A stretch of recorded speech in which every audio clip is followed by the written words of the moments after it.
झालंय का रोल का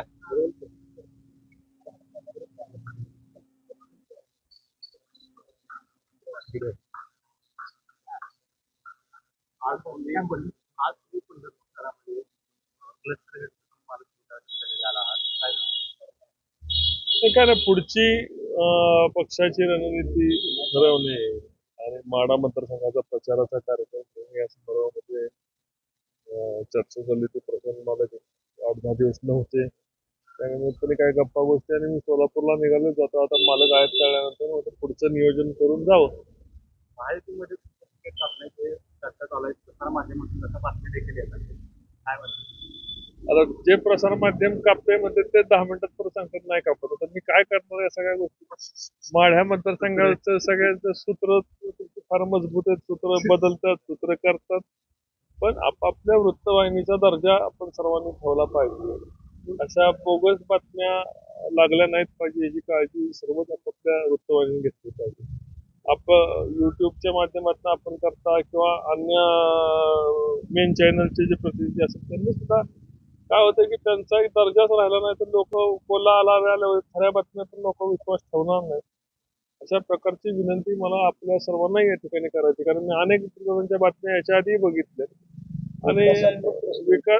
नेहमी काय होतं की सकारात्मक असली पाहिजे पत्रकार परिषद किंवा पत्रकारांचे प्रश्न सकारात्मक असले पाहिजे. नकारात्मक बाबीला तुम्ही मलाही त्याच्यावर काम बोलता येत नाही आणि मी स्वतः या कधी नकारात्मक बोलायला मला इंटरेस्ट नसतो. साताऱ्याची जागा बदलून माढ्याची जागा खरंय का संदर्भात काही चर्चा आहे ते बिलकुल अशी काही चर्चा नाही आपल्याला त्याची कल्पना आहे की पहिल्या 20च्या यादीमध्ये जिथे कुठलाही वाद नाही याला क्लिअरन्स असतो ज्याच्यामध्ये सर्वे झालेला असतो उमेदवारावर खात्री असते अशा पहिल्या यादीमध्ये महाराष्ट्राची उमेदवारी माढ्याची डिक्लेअर झालेली आहे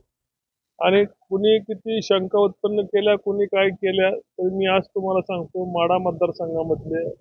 मागच्या वेळेस 80-90 हजारांनी मी जरी निवडून आलो असतो यावेळेस 3 लाखाच्या आत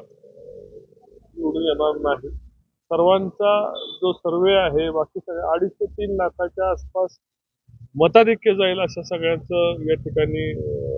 मला जे रिपोर्ट आले त्या पद्धतीने आहे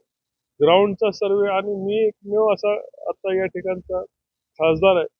की 6 पैकी 5 विधानसभा सदस्य आणि जवळपास सगळ्या नगर परिषदांचे अध्यक्ष सर्व महत्वाची पदाधिकाऱ्यांनी येऊन टेंभुर्णीला परवा सर्व समावेश झाला होता मोठ्या मनाने त्या ठिकाणी आदरणीय शिंदे साहेबांचा त्यांनी पहिला कार्यक्रम त्यांनी घेतला आणि असं असताना सुद्धा एक प्रकारचा नॅरेटिव्ह सेट करणं आणि नॅरेटिव्ह सेट करताना काही लोकांनी आपापल्या चॅनलची पण काळजी घेतली पाहिजे कारण त्या व्ह्युअर्सचा विश्वास उडाला तर तुमच्या चॅनलकडे लोकांचा दृष्टिकोन बदलला जाईल पलटणमध्ये बैठक चालू आहे आणि मुंबईमध्ये सुद्धा आपल्याला बोललो होतं थोडं त्याची काही मी तुम्हाला सांगतो 6 पण येतील आणि 7 पण येतील चिंता करू नका. टेंभुर्णीच्या बैठकीनंतर मोहिते पाटलांची नाही मी जोपर्यंत मला पक्ष सिग्नल देणार नाही तोपर्यंत मी बोलणार नाही पक्ष पातळीवर त्यांच्याशी चर्चा चालू आहे आणि मी मागच म्हटलंय की मोहिते पाटील कुटुंब हे राजकारणामध्ये मुरलेलं कुटुंब आहे ते अशा पद्धतीच्या कुठल्याही चुकीच्या याला जाणार नाहीत शेवटी कुटुंबात त्यांच्या बसून आदरणीय देवेंद्रजी फडणवीस साहेबांनी त्यांना प्रचंड सहकार्य केलेलं आहे साखर कारखाने असतील विधानसभा परिषद असतील अन्य विकास कामाच्या माध्यमातून फडणवीस साहेबांनी सर्व ताकद पणाला लावून त्यांनी रणजितसिंह मोहिते पाटील साहेबांना सहकार्य केले निश्चितपणे पक्षासाठी आज आणि देशाचे पंतप्रधान नरेंद्र मोदी यांना पुन्हा पंतप्रधान बनवण्यासाठी मोहिते पाटील कुटुंबीय असतील किंवा अन्य सर्व पक्षाचे घटक पक्षाचे सहकारी पक्षाचे नेते मंडळी असतील ते टप्प्याटप्प्याने तुम्हाला एकत्र सर्व आलेले दिसतील आता कसं आपल्या याच्यामध्ये मतभेद असतात आम्ही एकमेकाच्या विरोधात चाललेला असतो पक्ष एकमेकाच्या विरोधात चाललेले असतात सगळ्या गोष्टी एका दिवसात इलेक्ट्रिकचं बटन दाबलं लाईट लागले असं होत नसतं प्रत्येकाच्या पद्धतीने त्याच्या राजकीय भवितव्य चिंता असते कोण हस्तक्षेप करू अन्य काय गोष्टी करू चर्चातून मार्ग निघत असतो आणि या मतदारसंघामधून चर्चेतून तुम्हाला मार्ग निघालेला दिसेल हा मतदारसंघ किंबहुना पश्चिम महाराष्ट्रातील सर्वात जास्त मताधिक्य देणारा हा भारतीय जनता पक्ष मताधिक्य देणारा हा मतदारसंघ म्हणून तुम्हाला पुढे येईल. सर्वच लोक टप्प्याटप्प्याने तुम्हाला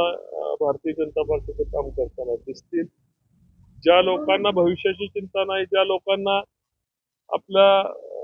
पार्टीची चिंता नाही, त्या लोक काय एखाद दुसऱ्याने निर्णय घेतला तर एखाद दुसरा म्हणजे काय पक्ष होऊ शकत नाही. मागील विधानसभेला माझ्याबरोबर एकच विधानसभा सदस्य होते, आमदार जयकुमार गोरे. आज आमची ताकद वाढली, अन्य 4 विधानसभा सदस्य आमच्या बरोबर आलेले. पक्षाचं प्रचंड या ठिकाणी नेटवर्क वाढलेलं आहे. मतदारसंघामध्ये देशामध्ये सर्वाधिक कामं झालेल्या काही मतदारसंघामध्ये आपला मतदारसंघ माढ्याचा येतो, याची आपल्या सर्वांना कल्पना आहे. त्यामुळं काम माझ्यावर टीका करायची झाली तर कामं झाली असं म्हणू शकत नाही. तर प्रचंड मोठ्या प्रमाणावर कामं झाली, हजारो कोटी रुपयाची या मतदारसंघामध्ये कामं झाली. आणि सर्वाधिक कामं करणारा महाराष्ट्रामधला खासदार म्हणून माझ्याकडे देशपातळीवर बघितलं जातं. आणि अशा वेळेस थोडा बहुत प्रमाणामध्ये एक प्रकारचा विरोधी लोकांचा याच्याकडे नॅरेटिव्ह सेट करण्याची जी भूमिका चाललेली आहे, ती भूमिका सुद्धा हाणून पडेल. कारण शेवट गावागावामध्ये जेव्हा जो पण विरोधी पार्टीचा उमेदवार असेल तो गेल्यानंतर त्याला रिस्पॉन्स जेव्हा मिळणार नाही, तेव्हा सर्व चित्र स्पष्ट होईल. या ठिकाणी 10% इकडे 90% इकडे कल हा झालेला तुम्हाला येणाऱ्या भविष्यात दिसेल असं तुम्हाला खात्री देतो. रणजित सिंह मोहिते पाटलाचं मौन ह्याच्यावर तुम्हाला काय गदार होत चाललं तर रणजित सिंह मोहिते आहे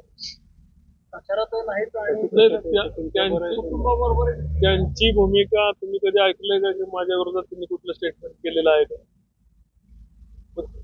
त्यांची भूमिका हे विचार करून करत असतील, कदाचित त्यांनी उत्तर देत असतील.